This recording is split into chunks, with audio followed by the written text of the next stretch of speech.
I'd like to start out by thanking everyone for being here. For those of us that are remembering a loved one, the price that we have paid to be in this club that we belong to is a price that we've paid dearly. And for that, I would like to extend my deepest sympathy to everyone here that has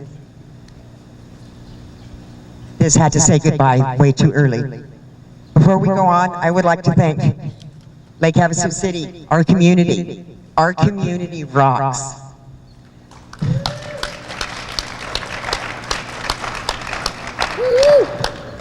We live in a community of people that are loving and caring, that will come out and stand together to support one another through good times and bad. And so for that, I thank you.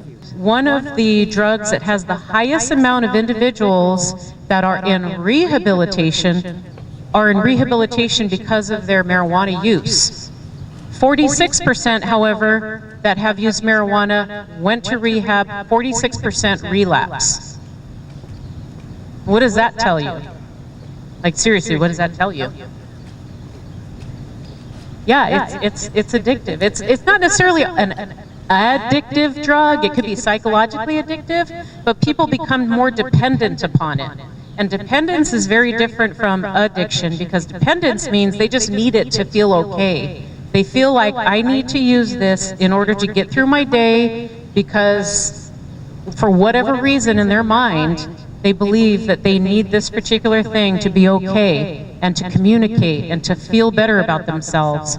When we're here to tell them, you know what, we like you who you are. We may not like you when you're under the influence, but we like you the way you are, regardless. Prescription drugs are an epidemic. It is fueling the heroin epidemic that we hear about. Unfortunately, a person who would never consider sticking a needle in their arm, sometimes after one case, one pill, are led to sticking a needle in their arm. I don't know about you, but I find this unacceptable, okay? I do not like to point fingers. I like to hear solutions. And all night here so far, I've heard nothing but solution. I applaud the effort. And if I'm correct, I heard 432 pounds of prescription medications taken back voluntarily through some drop boxes. That is something everybody should be proud of. I wish other people in other communities could hear and see what you are doing here. This community is worth fighting for. Your loved ones, your neighbors, your friends, the people you work with, they are worth it. Keep fighting the good fight. Thank you for having me. God bless. I encourage you to be supportive of those people in your lives that are struggling with addiction, not just prescription drug medications, alcohol, drugs, whatever it happens to be. Be supportive of them.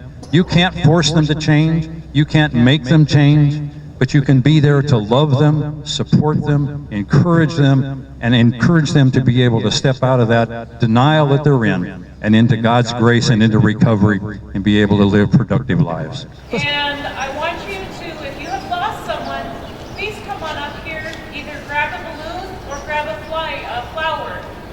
And what we want you to do is you'll take a walk up to the bridge, and as you release either the balloon or drops of flower, I want you to release the burden, release the pain, and I want you to remember all the beauty that the individual that you may have lost presented to you in your life.